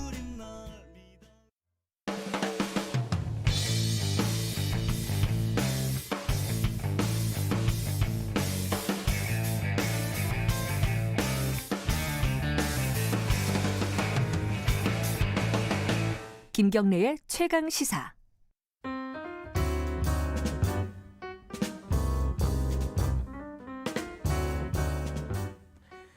더 나은 미래를 위해 오늘의 정책을 고민하는 시간입니다. 김기식의 정책 이야기 식스센스 김기식 더미래연구소장님 나와 계십니다. 안녕하세요. 예, 안녕하세요. 오늘 할 얘기가 많네요. 이 특히 이제 손실보상제 자영업자들이나 네. 소상공인들에 대한 어떤 손실보상제 이게 국회에서 얘기는 되고 있는데 뭔가 명확하지가 않아요. 말들이 너무 많아가지고 여기저기서 이걸 좀 정리를 해볼게요. 지금 뭐 일단 기본적으로 민주당에서 논의되고 있는 안 중에 하나는 손실액의 70%, 60% 뭐 이렇게 차등해서 지급한다. 어떻게 생각하십니까? 이런 안들에 대해서 그러니까 기본적으로는. 그게 이제 매출액 손실의 70% 최대 70%인데 그건 좀 적절하지는 않은 것 같습니다. 왜냐하면 매출액이 다 이익은 아니잖아요. 그러니까 이제 소위 매출액이 있고 그 다음에 거기에는 이제 비용이 뭐 인건비라든가 임대료라든가 재료비라든가 뭐 공과금이나 이런 재료가 나가고 나서 이제 수입이 생기는 건데 영업 금지를 당해서 이제 영업을 안 하면 되게 이제 사람도 줄이고 재료비는 안 들어가고 공과금도 이제 아예 문을 안 여니까 전기료도 안 나갈 거고요. 그런 점에서 보면 손실보상이라는 거는 이제 이익을 기준으로 해야 되는데 이거를 정확히 법적인 손해배상의 개념으로 가져가는 거는 저는 어렵을 거라고 봅니다. 왜냐하면 그러려면 보통 민사에서 손해배상을 할 때는 손해사정인을 통해 가지고 도대체 손실이 얼마인지를 다 이렇게 가려야 되거든요. 근데 이게 지금 저희 자영업자가 560만 명인데 그 560만 명 중에서 뭐 물론 영업 금지나 영업 제한을 당한 데는 한 100몇만 명 됩니다만 그 숫자만 하더라도 구체적으로 실질적으로 손해가 얼마인지를 계산해 내려면 아마 올해 다 지나가도 손실보상금을 지급을 못할 겁니다. 현실적인 문제도 있네요. 그렇죠. 그래서 그런 점에서는 매출액이 이익이 아니기 때문에 매출액을 기준으로 하는 것도 불합리하고 동시에 그거를 엄밀하게 따져서 계산한다고 하면 이건 시간과 이 비용 그다음에 이 절차 그다음에 얼마나 많은 분쟁이 생기겠어요. 그렇죠. 이제 왜냐하면 소득 주장을 하는데 작년도에 당신 종합소득세로 신고한 금액하고 다르다 이러면 이제 당국하고 그 해당 자영업자 간에 끊임없는 분란이 생길 거기 때문에 그런 방식으로는 어려울 거라고 봅니다. 어떻게 해야 돼요? 이게 뭐 지금 아까 말씀드린 뭐 매출이 됐든 이익이 됐든 여기에 몇 %를 준다 이거는 이제 정률제잖아요. 네네. 정액제로 가야 된다고 보세요 그러면은? 그러니까 지금은 제일 중요한 게 전 신속성이라고 생각합니다. 이제 문 닫고 있는 사람한테는 어쨌든 간에 먹고 살 수 있는 돈을 빨리 주는 게 제일 중요하기 때문에 그래서 정확한 계산을 하기가 어렵다. 그나마 제일 명확한 건 뭐겠어요? 임대료는 문 닫았는데 나가는 돈이 딱 임대계약서에서 확인되잖아요. 그렇죠. 그러니까 임대료에 대해서는 확실히 보전을 해주고 그 다음에 이제 일을 못한 거잖아요. 그러면 일을 못 했을 때는 최소한 일을 했을 때 받을 수 있는 최저임금이거나 혹은 도시근로자 그 평균 임금, 그러니까 그냥 일하는 사람들의 평균 임금 정도, 그러니까 그게 당연히 더 높겠죠 최저임금보다는 그런 정도 선에서 주는 것으로 대신에 이렇게 하면 이제 간명하니까 빨리 드릴 수 있는 거죠. 이 그 소급 적용은 어떻게 보세요? 이게 좀 지금 뜨거운 감자인데. 저는 그 논란을 굳이 할 필요가 있을까 싶어요. 그러니까 소급이냐 아니냐 할 거 없이. 영업 금지나 영업 제한 업종이 뭐 그때그때 다른 게 아니었잖아요. 그러니까 이제 지금도 영업 금지나 영업 제한을 앞으로 전에도 당했고 지금도 당하고 있고 앞으로 당할 분들이니까 그걸 뭐 과거에 대한 소급 적용이냐 미래냐 따지지 말고 현재 영업 금지 업종으로서 영업 금지를 당했던 그리고 지금도 그러고 있는 또 영업 제한하고 있는 데에 대해서는 그냥 포괄적으로 지원하는 방식으로 이게 소급이냐 아니냐 이런 논란하는 거 자체가 제가 보기엔 좀 부적절해 보인다. 재원은 이제 국채 발행을 해야 되나 뭐 긴급 재정 명령을 하자 뭐 네, 여러 가지 얘기 나오고 재원 마련은 어떻게 해야 되나요? 재원은 현재로서 이제 추경을 통해서 해야 되는데 이제 국채 발행이 불가피하겠죠. 다만 이제 이 지금 뭐 보편이나 선별이냐 지금 논란도 어떻게 보면 효율성 측면이나 피해받은 분들에 대한 계층적 지원으로 보면 선별해야 된다는 게 맞는데도 불구하고 이 그 보편 지원이 자꾸 얘기되는 이유는 뭐냐면 지원 수준이 너무 작은 거예요. 그러니까 오히려 피해 계층에게 과감하게 폭넓게 두텁게 지원해주면 이 보편 선별 논쟁도 다 정리가 되거든요. 그러니까 최소한 지금 자영업자 손실 보상이 제일 컸던 1차 재난지원금 규모가 14조 3천억이었는데 그거보다는 훨씬 많이 한 20조쯤 확실하게 자영업자한테는 지원을 해주는 이런 대책을 취하는 게 맞다. 그런 점에서 아까 말씀드렸던 것처럼 좀 더 과감하다면 최저임금 기준이 아니라 도시근로자 평균 임금 수준으로 에다가 이제 임대료를 지원해주는 이런 방식으로 임대료라는 건 또 그 사업장에 따라서 편차가 있으니까 그러니까 손실과 관련해서 보더라도 일정한 정률적 성격과 정액적 성격을 혼합할 수 있는 거죠. 임대료는 정률적으로 하고 지원금은 이제 그 정액으로 하는 방식, 그것도 도시근로자 평균임금 방식으로 취하면 그거에 필요한 재원은 충분히 계산이 되거든요. 왜냐하면 임대료 다 신고돼 있으니까 계산이 가능하니까 그런 정도 규모에서 정하는 게 옳지 않을까 싶습니다. 지금 들어보니까 유연하고도 신속하게 뭐 이런 말씀이신 것 같은데. 네. 근데 지금 선거가 코앞이잖아요. 네. 야당에서는 이건 합의 시기가 그렇게 됐어요. 이거 금권 선거 아니냐? 어떻게 봐야 돼 이거는? 아니 지금 저 김정인 위원장도 오히려 더 나가서 100조 만들어서 하라 이렇게 하고 있지 않습니까? 뭐 본인들이 주장하면 선거용이 아니고 여당이 하면 선거용이냐 이렇게 볼 수는 없는 것 같고요. 다만 이제 입법적 방식을 취했을 때 오히려 늦어질 수 있는 부분이 있습니다. 그래서 이제 둘 중에 하나를 선택해야 됩니다. 백과장면 너무 오래 하지 말고 앞서 제가 말씀드렸던 것처럼 신속성에 근거해서 너무 정교하게 법률을 짜지려고 하지 말고 국가가 국민의 재산권과 영업의 자유를 제한해서 방역을 위해서 영업금지나 제한한 데에 대해서는 손실을 보상해야 된다라는 헌법 정신에 맞게 법의 원칙을 담고 구체적인 문제에 대해서는 제일 간명한 방법을 찾으면 이제 이율이라도 입법해서 빨리 지급하는 게 맞는 거고요. 만약에 그게 계속 논란이 돼서 지연된다라고 하면 그 입법에 담을 내용을 차라리 그냥 입법 없이 그냥 정부의 재량 행위로 먼저 하고 사후적으로 입법을 해서 앞으로도 그렇게 하겠다라는 의지를 표명한 이런 방식을 취할 수 있는 거죠. 그렇죠. 환자가 누워 있는데 의사들이 세미나를 너무 오래 하면은 그렇죠. 힘들죠. 수술 방법을 놓고서는 서로 간에 막 싸우고 있으면 죽어가는 환자는 일단 나 수술부터 좀 해주세요 이렇게 되지 않겠어요? 너무 오래 끌면 안 되죠. 네. 물론 논의는 필요하지만. 네. 알겠습니다. 오늘 오랜만에 그 경찰 검찰 얘기 좀 해볼게요. 네. 왜냐면 양쪽에 지금 사건이 하나씩 다 물려 있어요. 하나 경찰 얘기는 이용구 법무부 차관 택시기사 폭행. 이게 뭐 경찰이 결국은 뭐 사건을 은폐하려던 거 아니냐 이런 의혹도 있고 뭐 법리적으로 잘못한 거 아니냐 이런 얘기도 있는데 사건의 핵심은 뭐라고 보세요, 김기식 위원장께서는? 아니 지금 이용구 차관 사건은 지금까지 사실로 확인된 걸로 보면 블랙박스가 있었는데 없던 것으로 지금 은폐했다라고 하는거나 정차 상태긴 하지만 뭐 주행 모드 상태에서 했다라든가 이런 걸 놓고 보면 경찰이 사건 부실 수사 내지는 은폐 의혹을 받기에 충분한 상황인 거죠. 그런 점에서는 엄정한 수사를 통해서 법과 원칙에 따라서 이제 처리해야 되는 거는 맞는 것 같습니다. 그 점에 대해서는 앞으로 검경 수사권 최종을 통해서 경찰이 수사권을 행사하는 차원에서 상황에서라도 이 점을 명확히 하지 않으면 계속 경찰의 수사권에 대한 끊임없는 논란이 생길 수 있는 거죠. 그런데 이제 또 한편에서 보면 이게 이제 전반적인 문제를 우리 사회의 문제를 드러내는데 뭐 경찰만 부실 수사하고 은폐했냐 뭐 아실지 모르겠습니다만 그 예전에 검사가 그 회식하는 자리에서 기자를 맥주병으로 심야에 머리를 때려간 사건이 있어요.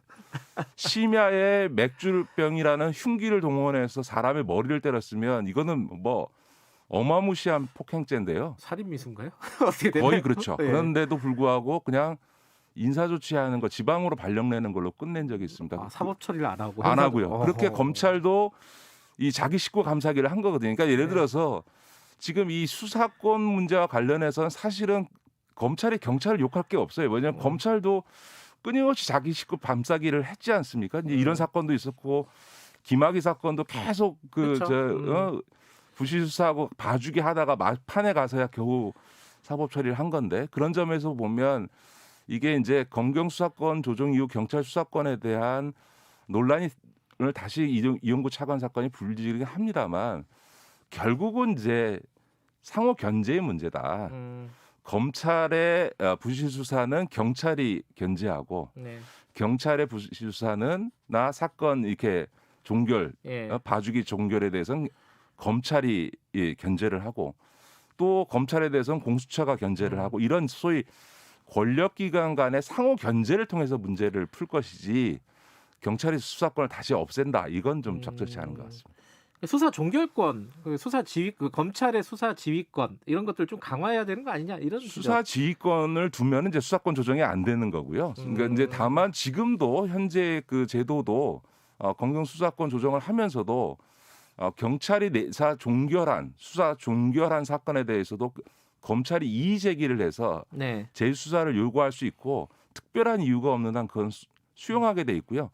또 그 피해 당사자가 그 내사 종결하거나 수사 종결한 사건에 대해서도 이의 제기를 할 수 있습니다. 그렇게 이의 제기가 들어오면 수사를 해야 되는 거기 때문에 이런 어떤 경찰의 수사 종결권에 대한 제도적 보완 장치는 현재도 마련돼 있다 말씀드립니다. 검찰 얘기도 하나 여쭤보면은 김학의 전 법무부 차관 출국 금지 불법 출국 금지 의혹 사건 이렇게 되는데 이게 절차를 위반해서 문제다 있고 아니 뭐 중요한 범죄자를 잡는데 사소한 절차 위반 가지고 이게 너무 심하게 지금 터는 거 아니냐?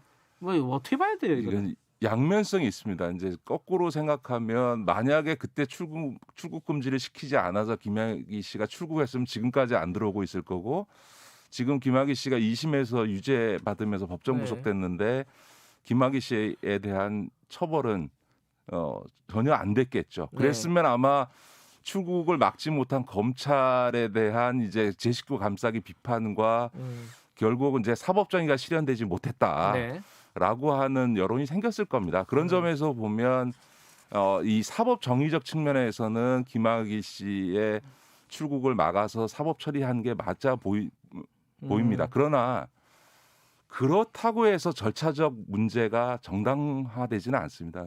왜냐하면 이 형사사법이라고 하는 건 국가의 폭력이거든요. 무슨 얘기냐면 사람을 감금하거나 인신을 제한하거나 그렇죠. 이런 거는 뭐 민간인 사인들 간에 하면은 감금죄가 되잖아요. 그렇죠. 압수수색하면은 사실은 이게 강도죠. 뭐 그렇죠. 근데 국가에게만은 이런 폭력임에도 불구하고 법적인 정당성을 부여해서 이제 권한을 행사해서 사법정의를 실현하라고 했지 않습니까? 근데 이제 본질적으로 폭력적인 이 국가의 사법권에 대해서 그 견제하기 위해서 절차적 규정을 아주 엄격하게 행사하는 겁니다. 그래서 독수독과라고 해서 우리 청취자께서 들어보셨는지 모르겠습니다.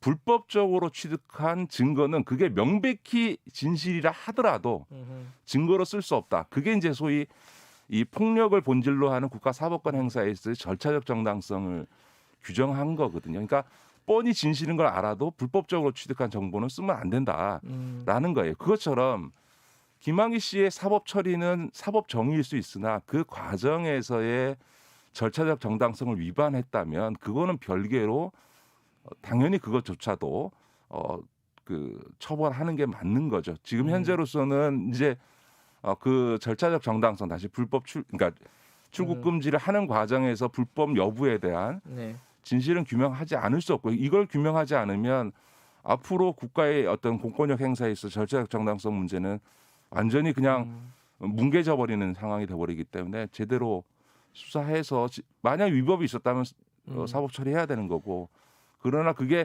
사소한 절차적 하자이고 본질적으로 위법하지 않다라고 하면 이거는 그냥 단순히 절차를 개선하는 수준에서의 어떤 행정적 조치로 마무리를 해야 되겠죠. 공수처로 가야 될 거라고 보세요? 저는 만약에 공수처가 이미 출범해 있는 상황이라면 공수처로 갔을 가능성이 아니라 공수처가 담당해야 될 수사 사건이죠. 검사들이 다 연루돼 있으니까요. 그렇죠. 그러나 지금 공수처가 아직 출범도 못했고 차장 임명하고 수사관 검사 임명하려면 거의 한 서너 달 걸릴 텐데 그때까지 이 김학의 그 출금 사건을 보류해놓고 서너 달 뒤에 실제 가동되는 공수처 보고 수사하라. 이거는 거의 수사하지 말라는 얘기처럼 들려서 그거는 좀 현실적으로 국민들이 수용하기는 어려울 거라고 봅니다. 알겠습니다. 여기까지 듣죠. 고맙습니다. 네, 고맙습니다. 김기식 더미래연구소장이었습니다. 지금 시각은 8시 45분입니다. 김경래의 최강 시사는 짧은 문자 50원, 긴 문자 100원인 문자번호 샵 9730 무료인 어플 콩으로 참여하실 수 있습니다. 유튜브 라이브로도 함께합니다. 세월호 얘기를 좀 해보겠습니다. 최근의 경과를 보면은 검찰 특별수사단 수사 결과가 일단 나왔죠. 사참위 사회적 참사 특별조사위원회가 의뢰한 부분에 대해서 대부분 무혐의, 모두죠. 무혐의 혹은 특검 인계를 결정을 했습니다. 물론 이제 법무부 외압 같은 거, 박근혜 정부 때 법무부 외압 같은 거는 지나치게 좀 소극적이지 않았나 이런 비판이 제기되고 있습니다. 근데 오늘은 사고 원인 부분에 대한 얘기, 여러 가지 이제 의혹 제기들이 그간에 있었는데 사참위도 적극적으로 의혹 제기를 했었잖아요. 이 부분에 대해서 도대체 사실관계가 무엇인지 이걸 좀 정확하게 좀 따져보겠습니다. 뉴스타파 김성수 기자 나와 계십니다. 안녕하세요. 안녕하세요.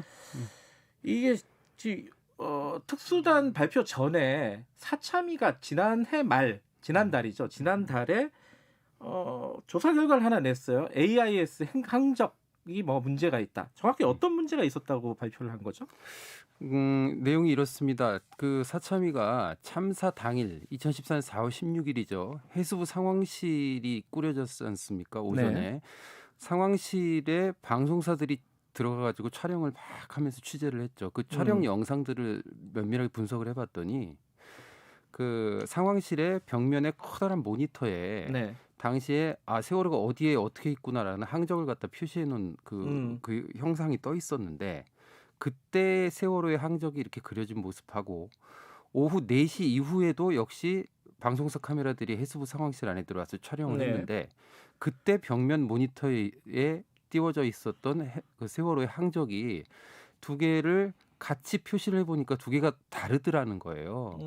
다르기 때문에 아니 그러면 어떻게 하나의 배의 항적이 오전에는 그러니까 오후 4시 이전까지는 이렇게 그려졌다가 오후 4시 이후에는 또 다르게 그려지냐. 나중에 나온 거가 뭔가 이렇게 누가 손을 대거나 바꿔놓은 거 아니냐. 이렇게 의혹이 제기되고 이게 핵심이었습니다. 오래된 사실 의혹이잖아요. 이게 AIS 항적이 뭔가 조작됐다. 누군가가 의도적으로 조작했다. 이런 얘기들인데 지금 사참위 발표대로 보면은 4시를 기점으로 해서 달라졌다.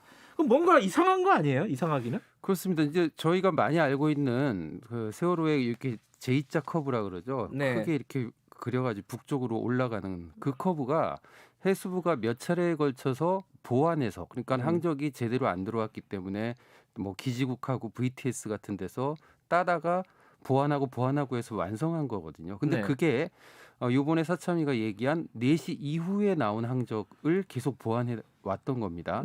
사실은 그 항적을 그렇게 여러 차례에 걸쳐서 보완해서 발표한 거 너무 이상하지 않냐라고 해서 뭐 경쟁 프로그램 그 진행자지만 김어준 씨나 김지영 감독 같은 그 다큐 감독 이런 분들이 초기부터 이걸 문제 제기를 계속하면서 결국 이제 그날바다라고 하는 영화까지 만들어서 굉장히 대중적으로 이 AIS 항적 자체가 뭔가 조작이 됐다 이런 얘기들이 굉장히 초기부터 나왔었던 그런 의혹이었죠. 그 실제로는 어때요?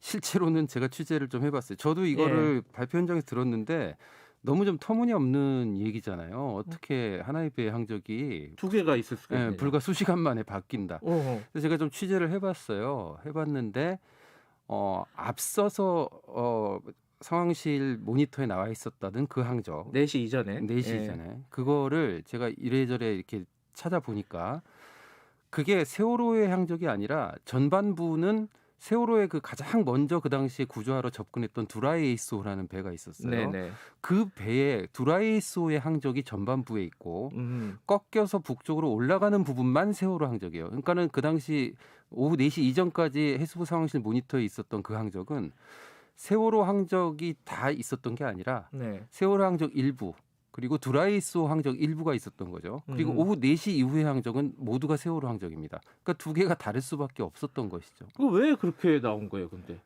조사 결과가요? 아니.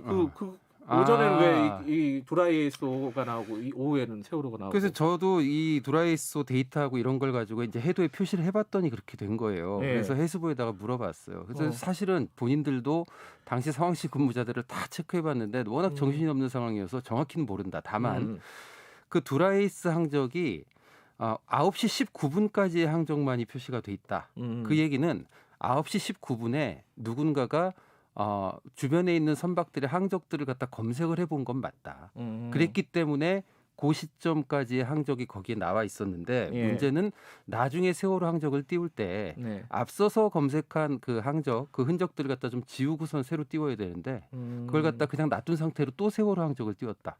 이렇게 된 거죠. 그러니까 의문의 항적이 하나 있었는데 그게 뭐 말하자면은 이게 도대체 왜 이렇게 되느냐 뭐 이렇게 약간 이 가설이 있었던 거잖아요. 누군가 조작했다. 근데 그걸 가지고 지금 특검으로 지금 갔잖아요. 예. 그러면 지금 말씀하신 거 보면 그 드라이에이스호 항적이면 이게 너무 쉽게 결론이 나버린 거잖아요. 사실 허무한 결론입니다. 제가 예. 취재를 해봐도. 그래서 조금 그 국가조사기구가 내놓은 조사 결과 발표인데 좀 너무 허무하게 이게 좀 아닌 걸로 나와서 저도 당혹스러운데 일단은 사참위가 그날 특검으로 요청을 해서 밝히겠다라고 한 부분은 정확히 항적이 2개가 있었다는 부분 외에도 해수부가 그 당시에 거짓말을 했다는 부분을 수사를 하겠다는 어떤 거예요. 거짓말이죠? 그러니까 지금 말씀드린 대로 해수부가 당시에 이제 초기에 10시 전후로 해가지고 상황실이 꾸려지고 바쁜데 세월호 항적을 검색을 해보려고 조회를 했더니 이 시스템상에 세월호 항적이 그 당시에 없었던 겁니다. 이거 어떻게 된 거야 하고 이제 그 유지보수 업체한테 막 전화를 해서 어떻게 된 건지 확인해봐 이렇게 해놓고 그러고 나서 봤더니 당시에 항적들이 세월호뿐만 아니라 우리나라에 있는 모든 배의 항적들을 관리하는 해수부의 G컴스라고 하는 시스템이 있는데 그게 작동 오류가 있었던 거예요. 그래서 세월호뿐만 아니라 거의 대다수의 배들의 항적들이 그 대전에 있는 통합 그 전산센터라고 하는 그곳으로 모여야 그 해수부 상황실 모니터를 끌어올 수가 있는데 거기에 안 들어와 있었던 상황이었던 거예요. 그래서 이제 그걸 갖다가 끌어오느라고 오후 4시가 돼서야 이제 데이터가 모여서 항적이 전시가 됐다라고 해명을 했어요. 2014년도 국정조사 때 해수부가. 그랬는데 그 해명이 거짓 해명이었다라고 지금 사참위는 규정을 한 거죠. 왜? 아까 앞에 말씀드렸듯이 오후 4시 이전에도 모니터상에 세월호 항적이 멀쩡하게 떠 있었는데 그게 무슨 소리냐. 아니 당신들 얘기대로 세월호 항적이 오후 4시 이전에 없었으면 앞서서 모니터에 그 항적이 뜰 수가 없었던 거 아니냐. 이렇게 사참위가 이야기를 하면서 국정조사에서 거짓말을 해서 훗날 사고조사를 하는 데 있어서 혼선을 초래했다라는 부분을 문제 삼아서 해수부 관계자들 특검 수사를 요청하겠다 이렇게 이제 얘기했던 것인데 거짓말은 맞아요, 근데? 그게? 아닙니다. 왜 아닌 거죠, 그거? 이게 이제 구조를 이해하셔야 되는데 AIS 선박의 AIS 데이터라고 하는 거는 본인의 위치를 이렇게 전파를 쏘아 올리는 겁니다. 그러면 이제 그 주변에 있는 배들도 그걸 받아요. 왜냐하면 서로 부딪히지 않고 운항을. 그리고 해상교통관제센터라고 하는 그 VTS에서 그걸 갖다가 수집을 하죠. 관제를 해야 되니까 배들끼리 어떻게 다니나. 근데 VTS로 또 직접 오는 게 아니라 중간에 여러 기지국이 있어요. 기지국들에 가서 데이터가 한번 저장되고 그 기지국에서 또 VTS로 보내서 VTS에서 한번 저장된 다음에 여러 개 지금 현재 우리나라 연안에 VTS가 20개 정도 있는데 그게 정부 통합전산센터 대전에 있는 통합전산센터 서버로 모입니다. 근데 그 서버는 그 당시에 작동을 정상적으로 하고 있었던 거예요. 물리적으로. 문제는 이 G컴스라고 하는 제가 말씀드린 이 선박의 항적을 모으는 이 시스템 전체를 G컴스라고 하는 시스템이라고 하는데 이걸 유지보수하는 업체가 세월호 참사 발생하기 2주 전에 게이트웨이를 그러니까 네트워크를 이중화하는 작업을 합니다. 그러니까 게이트웨이, 그러니까 데이터가 들어오는 라인이 하나였는데 그러니까 데이터 양이 많아지니까 이걸 갖다가 두 개로 늘린 겁니다. 게이트웨이 우리가 왜 컴퓨터 치다 보면은 뭐 252점 어쩌고 해가지고 IP 등록을 하잖아요. 그 IP를 두 개를 입력을 해야 되는데 그 중에 하나를 잘못 입력해 놓은 거예요. 그러다 보니까는 들어오는 데이터의 양이 확 줄어들었던 거죠. 일부만 들어왔다. 그렇죠. 아예 안 들어온 것도 아니고. 일부만 들어왔었기 때문에 드라이애스호 항적은 또 있었던 거예요. 그러니까 기술적으로 설명이 가능하다. 가능합니다. 사참이란다 해수가 얘기했던 거는 거짓말이 아니라는 결론이네요. 그럼 결론. 아닙니다. 예, 거짓말도 아니었고. 이게 사실 되게 오래된 의혹이라고 했잖아요. AIS 항족자 그날 바다도 그렇고 그 뒤에 유령선도 마찬가지고 이번에 이제 사참이 결과도 그렇고 도대체 이런 것들이 왜 정리가 안 되고 계속 이 뭐 조작설, 음모론 같은 것들이 계속 나오게 되는 거죠. 그 이유가 뭡니까? 이 세월호 참사가 발생했을 당시에 우리나라 좀 사회적 분위기라든지 어떤 뭐 정치적인 분위기 그거에 대한 대중들의 인식을 좀 생각해 볼 필요가 있다고 봐요. 그 당시에 이명박 박근혜 정부를 좀 거치면서 정보가 좀 투명하게 공개되지 않은 그런 분위기들.